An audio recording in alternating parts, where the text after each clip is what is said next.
So here's the story. You have to imagine Tibet. Tibet, a long time ago, it's a difficult, inhospitable terrain. It's almost the most inhospitable terrain you can imagine. But then imagine, if you can, this wonderful Buddhist figure called Santarachita. He's a scholar, he's a Buddhist, he's in my mind, a very committed, devoted, serious, intelligent, even scholastic Buddhist. And he's been asked by the king of Tibet to build a monastery, to build this monastery, to start to establish, to bring Buddhism to Tibet. So what he does, with all the best intentions, starts to build this monastery. But what happens is that he builds it in the daytime, and during the night, you can imagine the night in this incredibly inhospitable terrain of Tibet. During the night, in that pitch black dark, the demons of Tibet destroy all the work that Santarachita has created in the day. Every time the builders come back in the morning, all the stones that have been put up for the walls of the monastery have been scattered around. So that's where the story starts. Building a monastery in the daylight, the demons of Tibet, taking them down at night.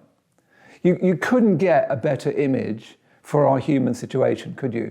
This is an image for you. It's certainly an image for me. All of us want to build in our lives. If you imagine that this inhospitable place of Tibet is actually the inhospitable, windy, weathery, snowy, blurry, dangerous world of our mind. Yeah? It's our mind. It's much more than that, but it's our mind. We try to, in that difficult place of our mind, that can be a wonderful place and a terrifying place, we try to build, all of us, a place of meaning, a place of value. That's what the monastery symbolizes. It symbolizes community, it symbolizes thought, it symbolizes a life given to meaning and value, where you place the most important things at the center. That's what the metaphor of the monastery is about. And isn't it true that we all want that? We all try to build that in our lives in these difficult conditions. And we build it very often in the daylight of good intentions, in the daylight of, here's what I know I need to do, in the daylight of, I need to go to the gym, I need to lose weight, I need to clean up my room, I need to sort out my relationship with my mother. Those good intentions, those New Year resolutions, those moments where we think, come on now, I've got to get my life together. I'm going to be good from now on. I'm going to not lose my temper at meetings anymore. I'm not going to get grouchy with my partner. I'm going to be this meaning and valuable person. I'm going to build that in my life, yeah?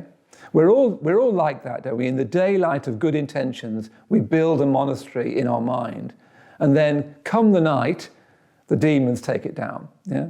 So the demons of our life are all of those forces that won't go along with our good intentions. And we've all been there, haven't we?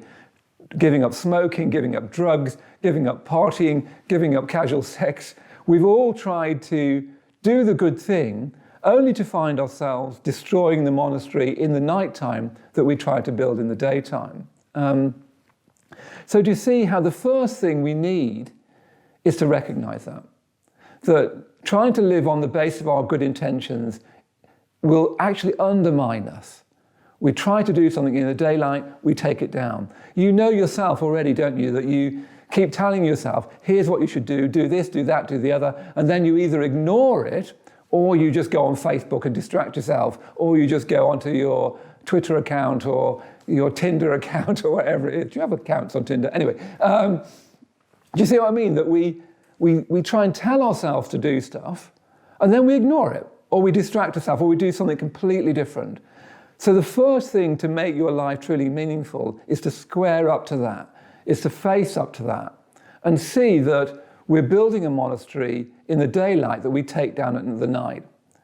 So what we're going to need is a new kind of approach to ourselves.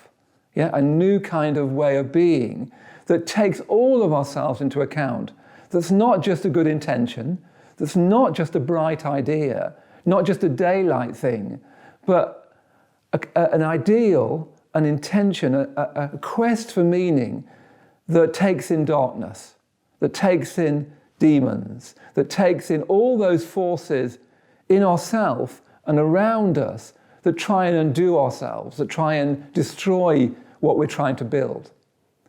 So Padmasambhava, and I'll introduce him in the next video, Padmasambhava is an image for the person we need to become if we're truly to build a place of meaning and value in our lives.